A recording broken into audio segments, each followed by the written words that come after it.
نبیل ایک خوش اخلاق اور معصوم بچہ تھا۔ وہ ہمیشہ صاف ستھرا رہتا تھا اور نماز بھی پابندی سے پڑھتا تھا۔ لیکن ایک دن جب وہ سو کر اٹھا تو اس نے دیکھا کہ اس کے کپڑے کسی چیز سے گیلے ہو چکے ہیں۔ وہ گھبرا گیا اور سوچنے لگا، یہ کیا ہوا؟ میرے کپڑے گیلے کیوں ہیں؟ کیا میں ناپاک ہو گیا ہوں؟ مجھے کیا کرنا چاہیے؟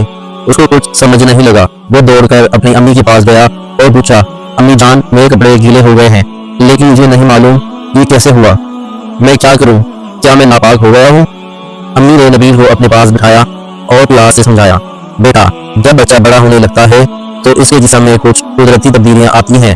اگر نیند میں یا جاگتے ہوئے کوئی ایسا معاملہ ہو کہ جسم سے منی نکل آئے، یعنی آسان الفاظ میں سمجھاتی ہوں، پیشاب کی جگہ کچھ اور سفید چیز نکل آئے، تو اس کا مطلب ہے کہ اب تم بالغ ہو گئے ہو، مگر اسے گھبرانے کی ضرورت نہیں۔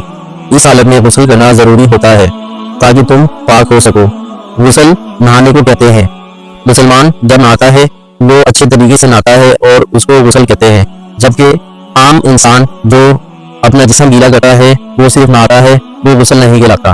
غسل کرتا ہے اچھے طریقے سے تاکہ وہ نماز پڑھ سکے پاک صاف ہو کر۔ نبی نے حیرانی سے پوچھا، امی غسل کا صحیح طریقہ کیا ہے؟ امی نے مسکرا کر کہا، بیٹا غسل کے 3 فرض ہیں۔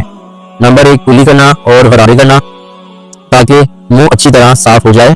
نمبر 2 ناک میں پانی ڈالنا اندر تک پہنچانا۔ نمبر 2 ناک میں پانی ڈالنا اور اچھی طرح اندر تک پہنچانا۔ نمبر 3 پورے جسم پر پانی بہانا تاکہ کوئی بھی جگہ خشک نہ رہے۔ اور اگر سنت کے مطابق غسل کرنا چاہو تو اس کا طریقہ یہ ہے، سب سے پہلے نیت کریں کہ میں پاک ہونے کے لیے غسل کر رہا ہوں، ہاتھ دھوئیں اور پھر استنجا کریں، مکمل وضو کریں جیسے ہم نماز کے لیے کرتے ہیں۔ پہلے سر پر 3 بار پانی ڈالیں، پھر دائیں کندھے پر 3 بار پانی ڈالیں، اس کے بعد بائیں کندھے پر 3 بار پانی ڈالیں، آخر میں پورے جسم پر پانی بہائیں اور اس بات کا خیال رکھیں کہ کوئی حصہ خشک نہ رہ جائے۔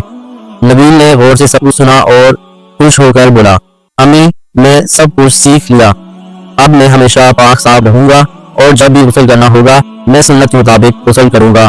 امی نے شفقت سے نبیل کو گلے لگایا اور کہا، شاباش بیٹا، پاکیزگی ایمان کا حصہ ہے اور اللہ تعالیٰ پاک صاف لوگوں سے محبت کرتا ہے۔